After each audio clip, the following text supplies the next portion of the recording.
Il-pjazza tal-Mosta ħadet dera ġdida l-żmien il-festi dan hekk kif Infrastructure Malta ħabbret li l-estet ix-xogħlijiet maġġuri f'dan il-proġett massiġġ u għaldaqstant setet tiżejjen bħal bosta pjazzett oħrajn madwar Malta u Għawdex. Dawn ix-xogħlijiet inkludew il-pavimentar ġdid tal-Pjazza tar-Rotunda u parti minn triq il-Kostituzzjoni bl-aħħar irtokki tal-proġett issa jinsabu f'idejn il-Kunsill Lokali.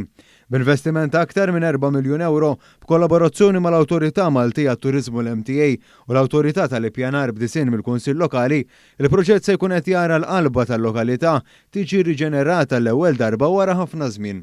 Il-proġett irrikjeda li l-pjazza tenqala mill-qiegħ u jsiru sistemi ġodda ta' drenaġġ, dawk għall-ġbir tal-ilma tax-xita u restawr tal-ġibjun li diġà kien jeżisti.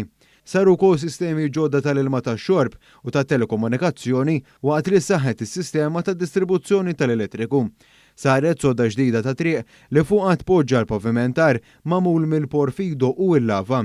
Ix-xogħlijiet f'parti minn triq il-Kostituzzjoni jinkludu ħidma fuq is-sistema tal-ġbir tal-ilma tax-xita u rinnovar ta' bankini inkluż b'materjal tal-qawwi. Fl-aħħar jiem tlesta wkoll ix-xogħol tal-asfalt.